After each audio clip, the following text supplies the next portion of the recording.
Break के बाद आप सभी का एक बार फिर से स्वागत है। स्वास्थ्य चेतना देख रहे हैं आप, और आज हम समझ रहे हैं गर्मी के मौसम में खुद को कैसे तैयार रखें कि हम बीमार ना पड़ने पाएं। देखिए, पानी की भूमिका बहुत महत्वपूर्ण है। घर से बाहर निकलने के पहले किस तरीके से पानी का इस्तेमाल किए जाना जरूरी। आपने बताया कि 4-5 ग्लास आप पानी जरूर पी लें, और नींबू पानी का जिक्र आपने किया। देखिए, ये तो हो गई बात। अगर कुल मिलाकर ओवरऑल दिन की बात की जाए तो कितना पानी एक स्वस्थ इंसान को पीने की जरूरत आप होती है, क्या कुछ बताएंगे आप? नंदिनी जी, आयुर्वेद के शास्त्रों के अनुसार हमारे शरीर का जितना वजन है उसका 10वां भाग पानी पीना चाहिए।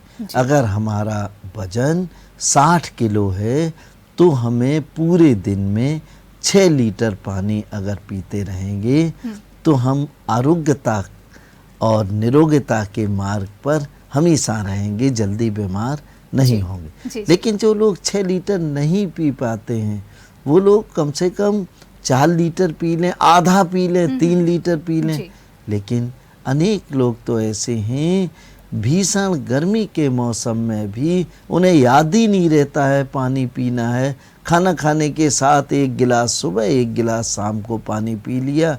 दिन में कहीं कोई एक जूस या कोई और लिक्विड ले लिया। कहने का मतलब दिन भर में 1 लीटर भी लिक्विड पानी शरीर के अंदर नहीं जाता है। ये बहुत ज़रूरी बात आपने कही। बहुत लोग जिस तरीके से, अगर किसी को नॉलेज हुई कि हमें 4 से 5 लीटर पानी पीना चाहिए, तो उसमें पानी पीना बहुत लोगों के लिए मुश्किल हो जाता है, तो वो अन्य जूस का इस्तेमाल कर लेते हैं या लिक्विड फॉर्म में किसी तरह से आप बॉडी में कंप्लीट करने की कोशिश करते हैं।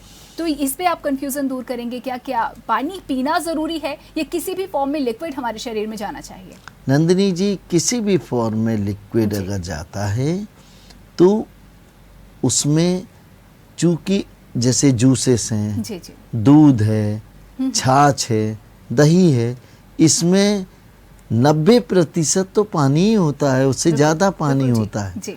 तो पानी के साथ साथ हम मिनरल्स, विटामिन्स और कुछ विशेष पौष्टिक तत्वों का भी सेवन कर लेते हैं इन पेय पदार्थों के रूप में, विशेषकर जूस, दही, लस्सी, फलों, इनके रूप में, क्योंकि फलों में भी भारी मात्रा में पानी होता है। जी, देखिए, ये तो हो गई ज़्यादा पानी पीने की बात, यानी कि पानी पीने का हमें प्रयास करना चाहिए। लेकिन कुछ लोग ऐसे होते हैं जिन्हें ये पता चल गया कि पानी ज़्यादा पीना चाहिए तो कुछ ज़्यादा ही पानी पी जाते हैं। तो क्या निश्चित कुछ क्वांटिटी है कि कुछ अमाउंट से ज़्यादा पानी पीना भी नुकसानदायक हो सकता है? क्योंकि इस पर भी जागरूकता ज़रूरी है। नंदिनी जी, बहुत सुंदर प्रश्न के लिए बहुत धन्यवाद। मैं 2 बातें कहूँगा।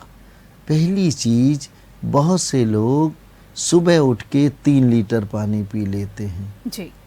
कई लोग 2 जग पानी पी लेते हैं, जो 2 जग का मतलब लगभग 4 लीटर या उससे ज़्यादा पानी। ये सुबह खाली पेट पीना मैं बहुत ही खराब मानता हूँ। वो लोग जो इसका सेवन करते हैं, पेट साफ करने का उनका उद्देश्य रहता है कि हम 2 जग पानी पी लेते हैं, उसके बाद 1 कप चाय पीते हैं और हमारा खुल के पेट साफ हो जाता है। लेकिन आप कभी ध्यान दीजिए, आपने अचानक 3 लीटर पानी, रात भर आप सोते रहे, अचानक सुबह उठे, फ्रेश हुए और आपने पानी पानी पानी पीना शुरू कर दी। किडनी के ऊपर अचानक लोड बढ़ गया। किडनी रेस्ट पोजीशन में था, किडनी आराम से काम कर रहा था। सोते समय बहुत स्लो काम हो जाता है, किडनी का काम होता रहता है 24 घंटे, हर पल हर क्षण होता है, काम करते हैं शरीर के आंतरिक अंग, लेकिन रात में स्लो हो जाता। अब हमने स्लो अवस्था में जो अंग कार्यशील था उसको अचानक 3 लीटर पानी पिला दिया, वो ओवर एक्टिव हो गया। ऐसी स्थिति अगर पुरुष हैं तो प्रोस्टेट की दिक्कत कर देती है, महिलाओं के साथ विशेष दिक्कत पैदा कर देती है कि उन्हें यूरिन को होल्ड करने की क्षमता खत्म हो जाती है। यूरिन का प्रेशर बना, बाथरूम जाते जाते 2 बूंद निकल जाता है, उन्हें बड़ा असहज महसूस होता है। लेकिन यह दुष्प्रभाव उन लोगों के साथ अक्सर देखने में आता है जो सुबह उठ के भरपूर मात्रा में पानी पीते हैं। बिल्कुल, यानी कि जानकारी बेहद ज़रूरी है यहाँ पर। देखिए, पानी को लेकर के बहुत ज़रूरी है खुद को हाइड्रेट रखना, और पानी को लेकर के अवेयरनेस आजकल हो भी गई है, और जानकारी जो ज़रूरी था बारीकी से बताना वो भी हमने बताया।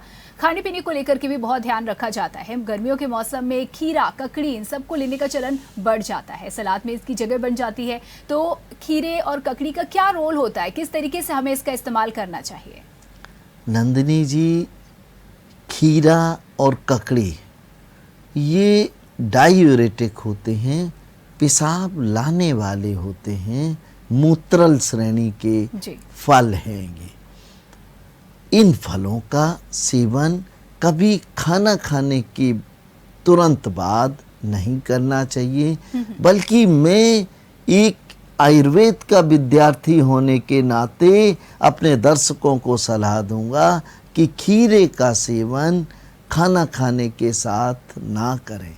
1-2 पीस कभी खा लें, 2-4 पीस में दिक्कत नहीं है, लेकिन खीरा खाने के साथ नहीं खाना यानी कि चाहिए। जो सलाद के तौर पे हम खाने के साथ ले लेते हैं, ये ठीक नहीं है। हाँ, आप देखिए, जो लोग सलाद में खीरा खाते हैं, अगर आधा खीरा भी खा लिया, 1 घंटे बाद भी डकार आएगी तो खीरे की आएगी जी। क्योंकि खीरे के साथ जो आपने भोजन किया उसने अपच पैदा कर दिया, वो भोजन को जल्दी पचने नहीं देगा। खीरा और ककड़ी भोजन को पचाने में देरी करते हैं क्योंकि ये एल्केलाइन श्रेणी के फल होते हैं, ज़बरदस्त एल्केलाइन और डायूरेटिक फल हैं। ये भोजन को जल्दी पचने नहीं देंगे अगर भोजन के साथ आप खीरा और ककड़ी का सेवन करेंगे। नंदिनी जी, मैं सलाह दूंगा कि खीरा और ककड़ी का सेवन करने का सबसे अच्छा वक्त है सुबह 11 बजे, नाश्ते के 1 घंटे बाद जी, लंच के 1-1.5 घंटे पहले, और शाम को 4-5 बजे। और खूब 3-4 खीरे, 5-7 ककड़ी खाइए, क्योंकि ये खीरा और ककड़ी जमादार श्रेणी का होता है, शरीर के आंतरिक अंगों की स्वच्छता का काम करता है और उसे नया जीवन देता है। उस अंग में जो भी विष तत्व, गंदगी, कूड़ा करकट इकट्ठा है उसके निकाल के बाहर कर देता है। इसलिए खीरा ककड़ी का चूँकि सीजनल फल हैं, तो जब आजकल इसका सीजन है तो भरपूर मात्रा में 2 खीरा, 3-4 ककड़ी सुबह 11 बजे खा लीजिए। ऐसे ही 2-3 खीरे और 3-4 ककड़ियाँ शाम को 4 बजे, 4:30 बजे खा लीजिए। लंच के 1-1.5 घंटे का फ़र्क जरूर रखें। बिल्कुल, देखिए, आज बहुत सारे लोगों का ये कंफ्यूजन दूर हुआ होगा जो थोड़े से भी खीरे का सेवन करते थे और जब उन्हें डकार आती थी, यानी कि जब वो डाइजेस्ट नहीं होता था, तो वो कहीं ना कहीं सोचते थे कि खीरा उन्हें सूट नहीं करता है या उन्हें डाइजेस्ट नहीं होता है। तो गलती कहाँ हो रही थी, ये हमने आज जाना। गर्मियों के मौसम में फलों का प्रयोग भी बहुत देखा जाता है। गर्मियों के मौसम के प्रमुख फलों की अगर बात की जाए गर्मी को ध्यान में रखते हुए, तो वो है तरबूज हो गया, खरबूजा हो गया। तो डॉक्टर साहब, हमें बताएं कि तरबूज की तासीर ठंडी मानी जाती है, वहीं खरबूज की कहा जाता है कि गर्म। तो क्या वाकई में ये सच्चाई है, क्या मैं सही बता रही हूँ? और साथ ही बड़ी बात ये भी है, हम जानना चाहेंगे कि अक्सर तरबूज को खाली पेट खाने से मना किया जाता है, तो ऐसा क्यों? नंदिनी जी, सबसे पहली बात, तरबूज और खरबूजा दोनों की तासीर शीतल होती है। जी जी। कभी भी खरबूजा और तरबूज का सेवन करने के बाद पानी नहीं पीना चाहिए, क्योंकि दोनों की तासीर ठंडी है। ठंडे के ऊपर अगर आपने ठंडा पानी पी लिया या एसी में बैठ गए तो छींकें आने लगेंगी, जुकाम होने की संभावना बढ़ जाएगी। दूसरा, तरबूज और खरबूज दोनों को खाली पेट खाने में कोई दिक्कत नहीं है। अच्छा, अगर खाली पेट आप तरबूज और खरबूजा खाते हैं तो ज़्यादा हितकारी है, लेकिन ध्यान रखिएगा, तरबूज और खरबूजा हमारे शरीर के आंतरिक अंगों की स्वच्छता करते हैं, उन्हें साफ सुथरा करते हैं, और साथ ही साथ भारी मात्रा में इनमें मिनरल्स और विटामिन्स होते हैं। गुर्दों के लिए उपयोगी रासायनिक तत्वों का भंडार है खरबूजा और तरबूज। तो इसे खाली पेट जब हम सेवन करते हैं तो उसके 1 घंटे बाद तक कोई भी दूसरा नाश्ता ना करें। अगर तरबूज, बहुत से लोग नंदिनी जी तरबूज घर में लाते हैं, सफ़ेद निकल जाता है, बगैर मीठा निकल जाता है, तो उसको गाय को डाल देते हैं। गाय को खिलाना अच्छा है, बहुत अच्छा है, कभी मीठा भी फल खिला दीजिए। लेकिन जब सफ़ेद तरबूज निकल जाए और आपको घर में उपयोग करने की इच्छा हो तो उसका जूस निकाल लीजिए। उसका जूस बहुत हितकारी है। अगर बच्चे ना पिएं तो उसमें कोई रुआबजा जैसी चीज़ मिला दीजिए या शहद मिला दीजिए, या कुछ भी नहीं है तो चीनी मिला दीजिए। कोशिश करिए कि बच्चों को, बुजुर्गों को चीनी ना दें। चीनी श्वेत विष है, नुकसान करती है, शरीर की हड्डियों के लिए घातक है। लेकिन आप शहद का इस्तेमाल निसंकोच कर सकते हैं। ब्राउन शुगर का इस्तेमाल निसंकोच, जो भूरी चीनी आती है उसका इस्तेमाल निसंकोच कर सकते हैं। उसको मिला के इसको जूस के रूप में सेवन करिए, खाली पेट करिए, 2 गिलास पी लीजिए। आप देखिए 2-3 बाहर आपको बाथरूम जाना पड़ेगा और यूरिन से सब गंदी खराब स्मेल वाली यूरिन पास होगी। सब गंदगी जो अंदर एकत्रित थी, जो बीमारियों को निमंत्रण दे रही थी, वो निकल के बाहर हो गई और शरीर स्वच्छ हो गया, बीमार होने से बच गया। जी, तो देखिए ये हमने जाना कि किस तरीके से इन फलों का इस्तेमाल करना है। ये जो मिथ था जिसका मैंने जिक्र किया उसको भी आपने दूर कर दिया। बहुत सारे लोगों को इससे वाकई में काफ़ी मदद होगी। बात हो गई अनाज की, बात हो गई पानी की, दिनचर्या की भी हमने बात की। गर्मी के मौसम में एक खास तरीके का कॉम्बिनेशन अनाज का, जिसे सत्तू कहा जाता है, वो भी बड़ा चलन में होता है। सत्तू में ऐसे क्या गुण होते हैं डॉक्टर साहब जिनका हम गर्मियों में इस्तेमाल करना पसंद करते हैं, प्रेफर किया जाता है, और किस तरीके से इनका इस्तेमाल करना ज़्यादा बेहतर होगा?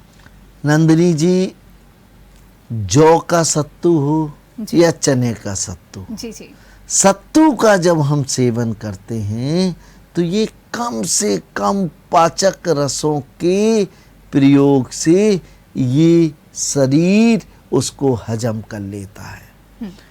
जो पाचक रस होते हैं, जो डाइजेस्टिव जूसेस होते हैं, ये मिनरल्स और विटामिन्स से बनते हैं।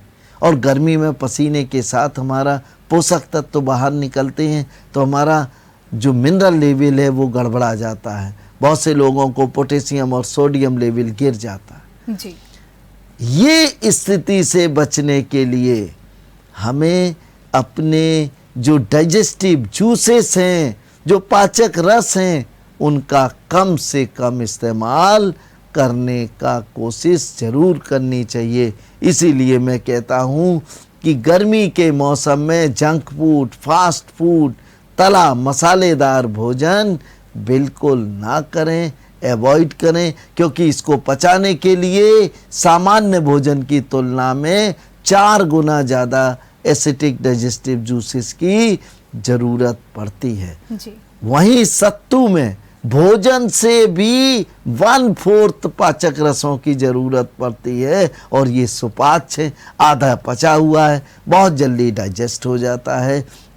इसलिए कहते हैं कि सत्तू शीतलता देता है। शीतलता इसलिए देता है कि पौष्टिकता में तो ये भरपूर है, वह उच्च पौष्टिकता का है और पाचन में बहुत सरल और सहज है।